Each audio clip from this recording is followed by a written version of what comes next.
This is Birdie. I'm Zach, and today we're going to record a battle report. This is our first battle report. Birdie is playing. I am playing Sylvaneth. Okay, and I'm playing Stormcast Eternals. Today we're going to be playing this scenario called Geomantic Pulse. Geomantic Pulse. Geomantic Pulse is one of the scenarios from the recently concluded Wartilio Grand Tournament. And I asked Birdie what he wanted to play, and he said he wanted to do Geomantic Pulse. So why did you choose Geomantic Pulse? This is the last battle in the GT, so I felt like at that time I got steamrolled over, so just wanted to give it a second shot. Okay, I also lost my last battle. What was your record in the GT? Really bad. Really bad. Yeah. I didn't do as well as I could have, but yes. So this was Geomantic Pulse was the last scenario in the GT, and I also want to give it a try. This is the one with the moving objective, right? So yep, let's see how it goes, and we'll introduce our armies In a bit.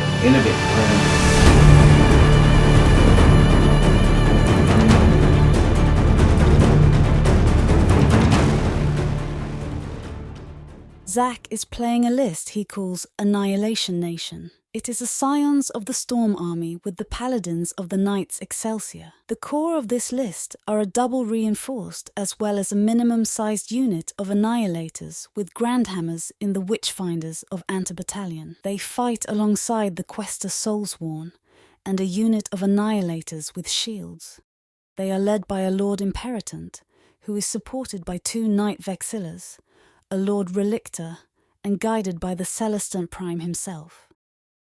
Birdie is playing a list he calls the Queen of Hearts, so named because it features Alarielle the Everqueen in the Heartwood sub-faction. His general is an Arch-Revenant with Arcane Tome. His army consists of a reinforced unit of Kurnoth Hunters with Great Bows, Dryads, and Tree Revenants.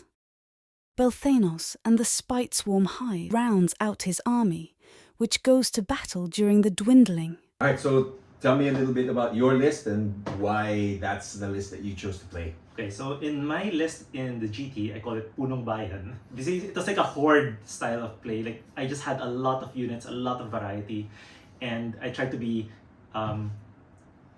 crafty with it. Like, you know, just a lot of parang things that had to go right, and it never did. So that's why they call it Casino Veth. Because like everything needed to every spell, every roll needed to work, and it just didn't. So now I'm going with a simpler list, and I've always wanted to field Alarielle, so beautiful model, and what made me fall in love with Sylvaneth, so just wanted to do this. So my new list is called Queen of Hearts, because you have the Queen, and it's Heartwood. Alright. Mine is actually basically almost the same list. I just replaced Indrasta with, because I felt Indrasta wasn't working for me. Maybe I couldn't use her, but because basically Indrasta needs to have people around her to so she could like bring people back, but that never happened. So I'm now playing with Celestant Prime. Celestant Prime is about 100 points more than Indrasta, okay. So basically I just had to pare down some units and just plug in essentially the same list. I just replaced it with Celestant Prime. So Alright. That's it. So this is a primer on why we bought the list that we bought. All learnings from the GT. So this is like round 6 redemption for either of us. So we'll see.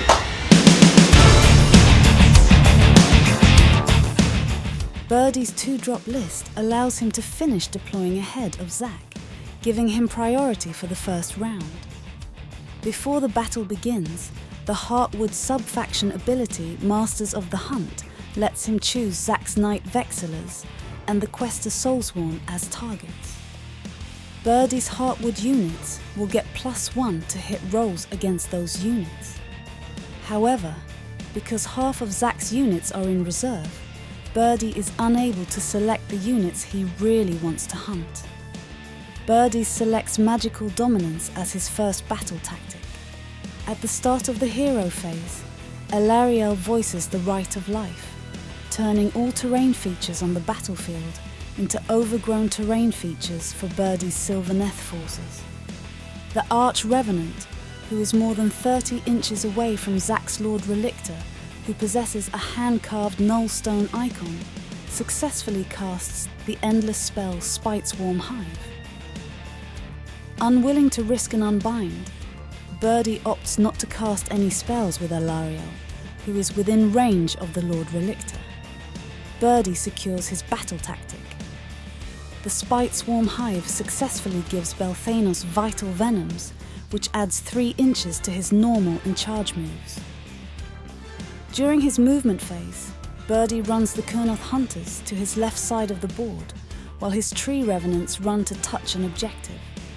Afterwards, Belthanos walks the hidden path and sets up 9 inches away from the Lord Relictor. At the end of the movement phase, Alariel uses her once per battle ability Soul Amphorae and summons a unit of 20 Dryads. Belthanos charges and makes short work of the hapless priest, and immediately retreats using Strike and Fade. Birdie scores 2 points for his battle tactic, and 1 point for controlling an objective for a total of 3 points for the first round. With the Lord Relictor dead, Zack has an uneventful hero phase on his turn, and proceeds to run with his units on the board to touch an objective. Zack had selected Hammerstrike Assault as his battle tactic, which means he needs to kill an unwounded enemy hero with 10 or more wounds. He chooses Belthanos, who has 14 wounds, as his target. At the end of the movement phase, Zack places the Lord Imperatant 9 inches away from Belthanos. With the Lord Imperatant on the battlefield, this allows Zack to place a unit of Annihilators with Meteoric Grandhammers 7 inches away from enemy units. The Annihilators land with Blazing Impact, and with Zack rolling for mortal wounds, he kills 2 Dryads, 1 Tree Revenant, and chips away at Belthanos. On his charge phase, the Lord Imperatant fails his charge, but the Annihilators get into engagement range with the Dryads while making sure to stay just outside of 3 inches from Belthanos to avoid his monstrous rampage. The Annihilators charge with the force of a falling star, dealing mortal wounds to the Dryads, killing 4 more. At the start of the combat phase, the Lord Imperatant issues the holy command Unleash Thy Hatred to the Annihilators, increasing their attack's characteristic by 1. They pile in just so they are all at least within 2 inches of Belthanos and attempt to take down the Sylvaneth hero. But Birdie makes just enough of his save and ward rolls to keep Belthanos alive with 2 wounds remaining. With no other units able to attack Belthanos, Zack fails his battle tactic. The wounded hero makes his attackers pay and kills 2 Annihilators, while the Dryads fail to finish off the last one. Zack ends his turn with 1 victory point.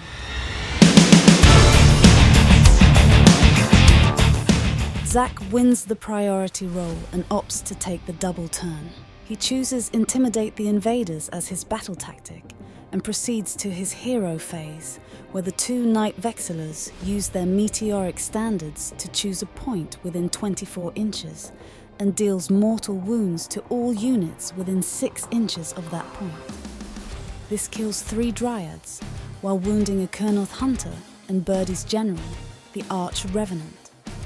Meanwhile, the Quester Soulsworn are guided to glory and translocate 9 inches away from the Tree Revenants, securing the objective that Birdie has chosen to be the Geomantic Pulse. The Spiteswarm Hive gives Belthanos Shielding Swarm, which reduces the rend of enemy units that attack him by 1. During his movement phase, Zack moves his Lord Imperatant closer to Belthanos and runs with both Night Vexillers. At the end of his movement phase, the double reinforced unit of Annihilators with Meteoric Grandhammers lands 7 inches away from Alariel, while another unit of Annihilators land 9 inches from the Dryads and Kurnoth Hunters. Blazing Impact from the Annihilators with shields kills the wounded Kurnoth Hunter and 2 Dryads, while the Annihilators with Grandhammers kills 3 of the 4 Dryads engaged with the lone Annihilator. The Quester Soulsworn successfully charged the Tree Revenants, while the Lord Imperatant and Annihilators with Meteoric Grandhammers also charge Belthanos and Alariel, respectively. The Annihilators with shields stay put, as Zack fails to roll the necessary 9. Belthanos uses Monstrous Rampage to stomp and deal mortal wounds to the Lord Imperatant, while Alarielle rules, preventing the Annihilators from giving or receiving commands. During the combat phase, the Annihilators with Meteoric Grandhammers rain 37 attacks on Alarielle, their attacks characteristic bolstered by the Wizard Hunter effect of the Witchfinders of Anton. This proves to be too much for Alarielle, who falls in battle. Belthanos decides to split his attacks between the Lord Imperatant and the lone Annihilator. He fails to kill Zack's general, but takes down the Paladin, who explodes in a blaze of glory and deals 2 mortal wounds to Belthanos, who fails his ward rolls and dies. On their attack, the Questa Soulsworn wipe out the Tree Revenants, while Birdie's Dryads pile in and try to deal some damage to the Annihilators, but fail to make significant impact. Zack ends the turn with 2 points from his battle tactic, 1 point for controlling at least one objective, and 2 points for controlling the Geomantic Pulse, bringing his victory point total to 6. On Birdie's turn, he chooses to harness the Spirit Paths for his battle tactic. During the hero phase, he attempts to bring back Alarielle with her Lifeblood ability, but rolls a 2. During his movement phase, the remaining Dryads retreat, while his Arch Revenant moves closer to the Annihilators to ready for a charge. At the end of his movement phase, the Kurnoth Hunters walk the hidden path and are set up on the objective adjacent to the Geomantic Pulse, where they set their sights on the Lord Imperatant. In the shooting phase, the Kurnoth Hunters slay Zack's general, while the Arch Revenant puts a dent on the Annihilators. Birdie's Arch Revenant then charges the Annihilators. At the end of the charge phase, vengeful forest spirits from the awakened Wildwood kill one of the Annihilators beside it. In the combat phase, the Arch Revenant kills 1 Annihilator, before joining the Kurnoth Hunters using Strike and Fade, achieving his battle tactic. Birdie gains 4 victory points at the end of his turn for achieving his battle tactic, controlling at least 1 objective, and controlling the objective adjacent to the Geomantic Pulse, bringing his total to 7.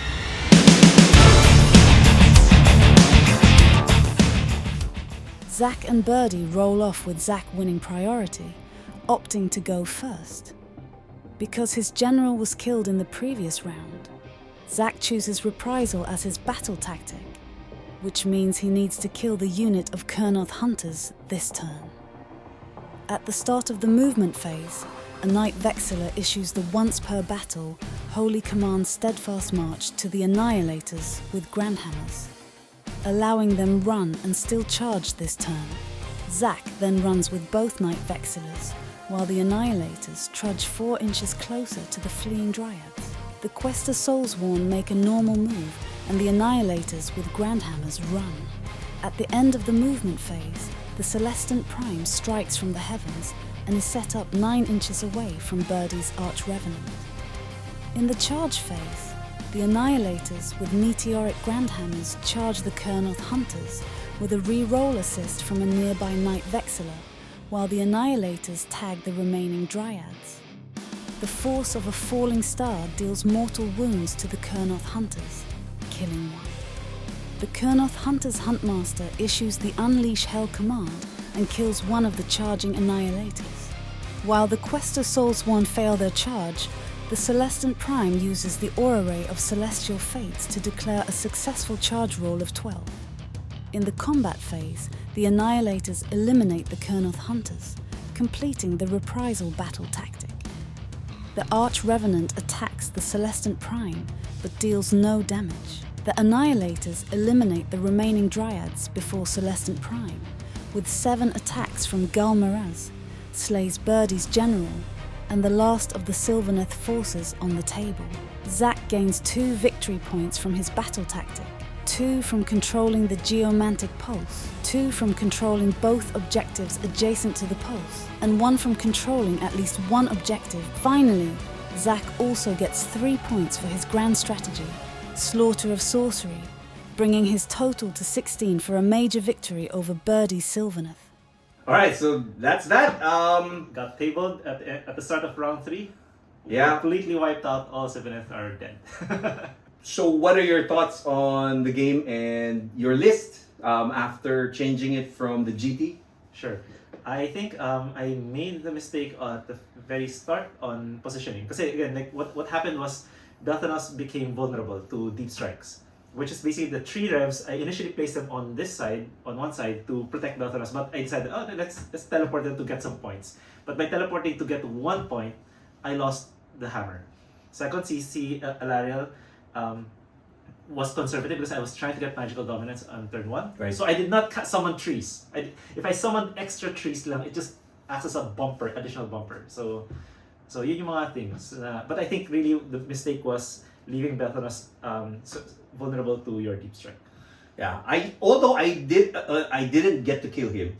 Yes. I didn't get to kill him because I always try to my numbers were wrong. Not like you, because like in the first, when you tried to go after my Relictor, you just made sure. Yes. So you threw all the attacks there. But as you can see, even during the time when you split your attacks, Yeah. you paid for it. Oh, Yeah, and so I didn't get my battle tactic on turn 1 because I guess I was trying to get lucky. But I think what happened was I'm so happy with the change. I think Celestant Prime fits this list a little more than Indrasta. I used Indrasta in the GT, but the Celestant Prime fits this list, but still kind of dumb.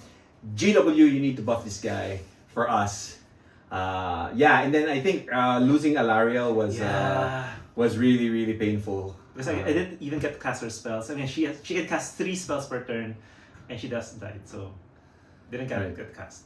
Or to heal, I could heal Belthanos back to full health.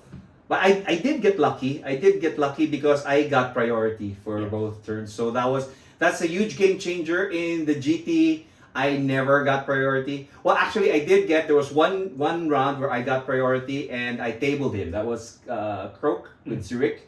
So I got priority during that game and it was managed to table him. But if I don't get priority, it's bad for me. So yeah. Anyone who kills Croak is a hero in my book. I hate Croak.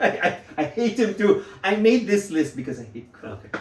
One more thing about I chose Heartwood, but I didn't know na pala na the +1 to wound, the +1 to hit is only for those in table. So, like, these are not the important characters. Like, the important ones were in deep strike. So, the whole +1 was useless to them. Right. So, I could have gone for the other. I did that on purpose though, because I knew like I needed to hide my generals. It's just something that I learned over the GT. So those important guys, if you have abilities like that can reach me, because I was hit by some really surprising long range weapons during the GT. So I've learned to hide my guys a little more. Thank you so much for coming. Thank you. Nice game. That was fun. Thank you so much. We hope you enjoyed that battle report. Really abbreviated battle report and more cinematic than you're probably used to. That's it. Thank you for coming, Brady.